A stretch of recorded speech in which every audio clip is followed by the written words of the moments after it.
Hi, welcome back to the channel. I'm Michelle, and today I'm participating in another collab video. Now, these collab videos focus on parents or homeschoolers that choose more secular materials or resources or curriculum. So I will make sure to link the playlist below, but the topic for this collab video is one major homeschool miss this year. Now, I didn't have any curriculum misses or anything large, like there wasn't one big, oh, that didn't work out. So I'm going to share a couple things that we didn't either get to or things that ultimately didn't work. But I have to say, looking back, because we have about 3 or 4 weeks left of school before we transition into our summer homeschool, everything worked really well for us this year, and I think a lot of that has to do with the intentionality I put into it. You know, I researched our curriculum really well. I'm not one of those to switch curriculum easily. I don't mind things like pushback. I think knowing why something isn't working is more important than switching curriculum back and forth. So I think a lot of that helped with going into the year, just being really prepared. But there are some things that I went back and I watched my curriculum pick videos for 4th grade, 1st grade, and family subjects. So if you're new here, I have a 10-year-old 4th grader this year, I have a 6-year-old 1st grader this year, and I have a 3.5-year-old son, but he's just along for the ride.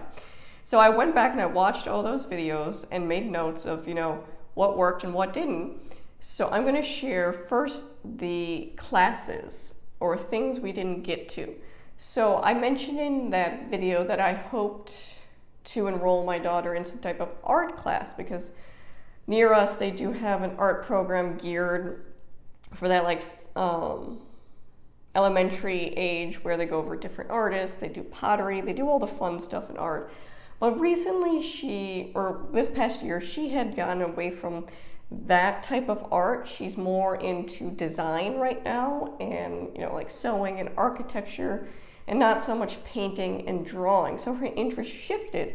And I offered her the option of taking that class, and she just wasn't interested, which I'm completely fine with. That saves me an entire year's, worth of money for that class. She's just really more interested in doing her own things and her own hobbies. So for example, right now, she's currently building her own dream house, and she's constructing all the furniture, and she's painting things and using recycled materials and just sewing different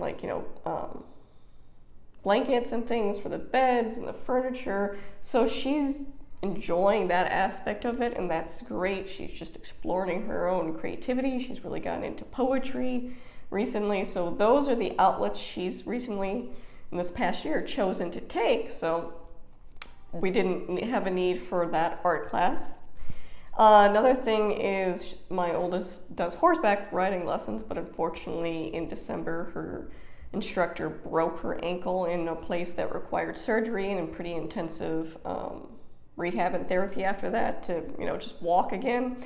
So she only did about half a year with horseback riding, which was unfortunate because it's something she really enjoys, and I think that something that really helps build her self-confidence and something she's good at. So I'm hoping this summer we'll be able to get back into that. But those are the 2 class things that didn't really work out. My 6-year-old just bounces from class to class, and that's been completely fine.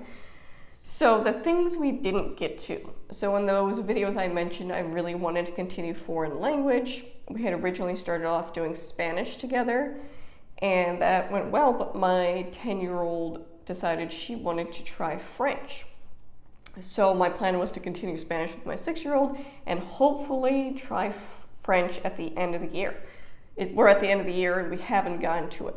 Now, I do have plans this summer to incorporate foreign language. Again, one of the things I love about summer homeschooling is you can bring those things that kind of got lost in the weeds or you didn't have time for and do it that. So I keep a list on my computer of things like, I wanted to touch on this, but we didn't have time. We can do it during summer. So we'll be having an entire foreign language block during summer. And we will continue with my 6-year-old. We'll continue with Song School Spanish. That worked really well for her. She enjoyed it. We already have the book.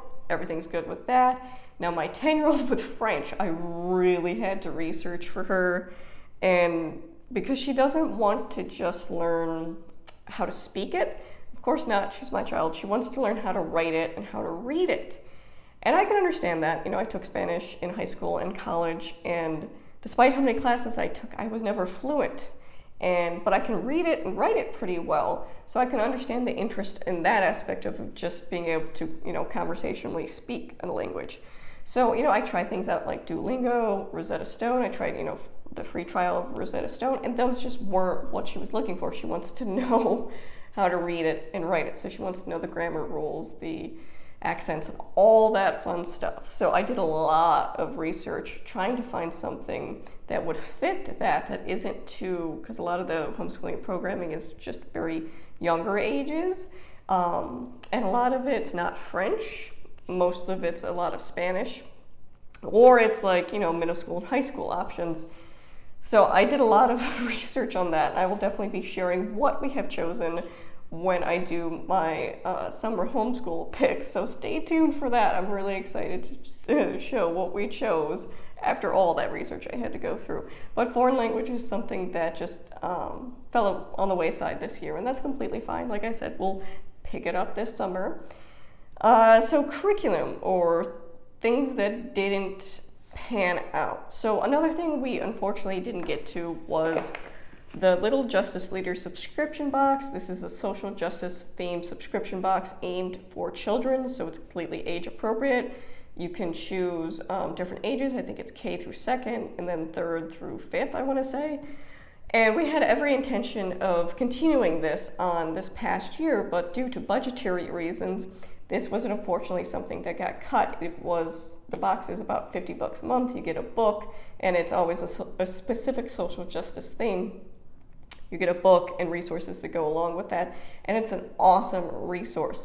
But because of, like I said, budgetary things that came up, I had to make budgetary cuts, and a monthly subscription box is just one of those things that had to get cut, unfortunately.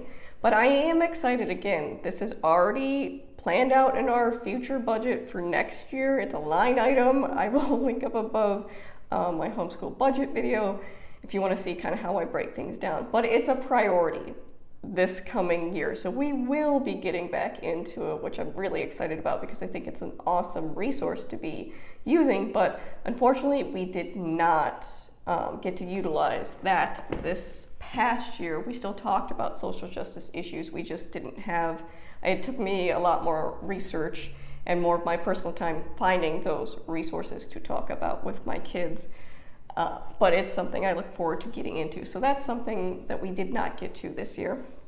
Now back to curriculum that didn't really pan out. Like I said, the majority of our curriculum worked awesome. Really happy with how this past year went. There's just two tiny little details that I think kind of didn't work out. So this past year, with my 10-year-old and 6-year-old, we used Torchlight Level 3 Innovation and Inquiry. Really loved it.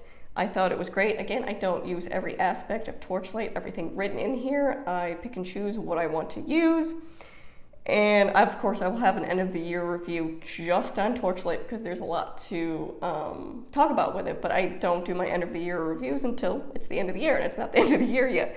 But we loved this. But one thing that did not work that was suggested in here, and I know I've seen it on YouTube a couple times too, is How to Teach Your Children Shakespeare by Ken Ludwig. Now, in Torchlight, we do go through Shakespeare plays, which was awesome. My 10-year-old especially really got an introduction to Shakespeare and really enjoyed the, drama and angst that comes with Shakespeare. So that was awesome. The introduction to Shakespeare was awesome. But this book was it didn't work out well. So what it has is you have different plays here, and what it goes through is kind of it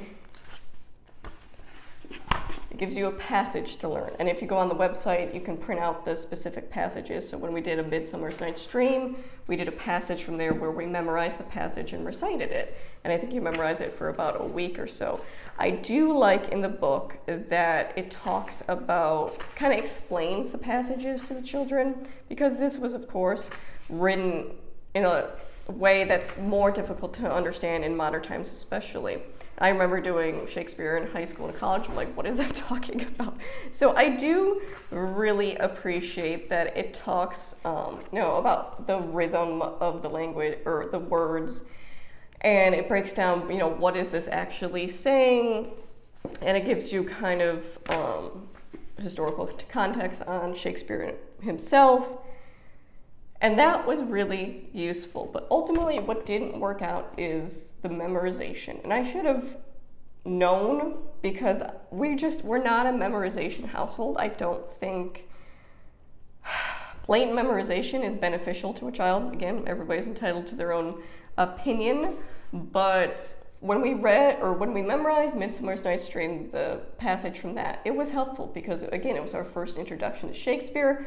Being able to recite it, I think, helped my children understand the rhythm of the words and how they flowed together and the pauses, and especially understand the wording of it as well, because there are words that aren't typically used, that are used in Shakespeare plays. So that was really helpful. But after that initial play, Midsummer Night's Dream, and the memorization, after that, you'd go on to another play, and there are, of course, things in here, plot elements, things that help understand the plays better. But the memorization just never really worked well. I felt like it was busy work, and for my 10-year-old especially, she is a natural perfectionist. So when she didn't get it exactly right, it would make her upset, anxious. So she was more focused on getting the words right than using that, understanding the rhythm and letting it flow. So that, to me, told me that it wasn't accomplishing what it was supposed to be accomplishing, and that we didn't need to do it. So we continued to read the plays, and again, I would still read the chapter that talked about the play or the elements of the page. We just stopped using the memorization of the passages and reciting them, because, like I said, it was just not serving the purpose that we wanted to. So although we did utilize the book throughout the year, we dropped the memorization of passages. It just did not work out, and I didn't think it served the purpose it was intended to. So the other thing that I think I intentionally left out, thinking we didn't need it, but I probably should have incorporated, and that is handwriting. Now, for my 6-year-old, she does handwriting with core knowledge through the skills unit. She did core knowledge skills, which is completely free online. The language arts skills portion has handwriting practice and phonic practice, like explode the code type things. That worked out perfectly for her. Her handwriting is actually really good, especially for being 6. So that's great. But with my 4th grader, this year I didn't have any intentional handwriting practice, because I figured she's writing a lot. She did IEW last summer, and she does Lightning Literature grade 4, which has writing composition within it. So I figured she's doing a lot of writing. Do I need to have a specific handwriting program? So we dropped, any handwriting books or anything like that this year. And I think I still should have incorporated it. And that being said, because my daughter is she writes faster, or her brain works and she writes faster, and it gets sloppy. So she's just pouring out the information really fast. This is me writing. She's pouring out the information really fast, and it does get sloppy. And I've noticed that there's just some habits in there that need correction or redirection, because she's just gotten into the habit of doing things a certain way that we will need to revisit. Now, her cursive is wonderful, and I think that's because, again, she's more creative, and I think cursive allows you kind of more of a artistic It's harder to make cursive look bad because it flows more naturally into each letter, and it's, like I said, more artistic looking. So that, I think, is easier. But with print, it's more obvious with print letters when things aren't formed either correctly or sloppily. And again, I don't think it's when she slows down, her handwriting is still okay, but I think we need some more intentional sitting down, slowing down, just some refresher on that. So if you have suggestions on handwriting for someone going into 5th grade, because again, cursive is fine. And that's what I've been finding a lot with handwriting is the upper grades, it's cursive. She knows cursive. We did handwriting without tears, cursive, and she did handwriting without tears for the print. And that worked really well. It's just, she did K through 2nd in public school, and handwriting wasn't a priority. So when she did preschool at home with me, she did handwriting with tears, sent her off to public school. And this isn't a fault of public school, but it wasn't something that was really pushed, handwriting. So she just has some habits that she's formed in that time frame that need to be corrected. So we need to kind of revisit, like I said, but I'm finding it hard to find resources for handwriting practice because she doesn't like copy work. And I agree, I don't think copy work is very useful. So she doesn't want to just copy passages. She doesn't want to draw right now because although she does enjoy drawing, she doesn't like being forced to draw things. So that's not really an option. So I'm considering going back to handwriting without tears because they do have a print option for 5th grade. So that's kind of where I'm leaning. But if you know any handwriting workbooks, that's not just copy work, for the older grades in print, please let me know below because I am definitely on the research for that. But that is something I would say I probably should have incorporated this year that wasn't, and now we have to go back and kind of correct some of the habits that have been formed from that. But that is everything. Those are my misses and the things that we didn't get to this year. So again, check out that playlist. I'll link it below, see what everybody else's misses for the year were. But if you have any specific questions, comment down below. If not, thank you for watching.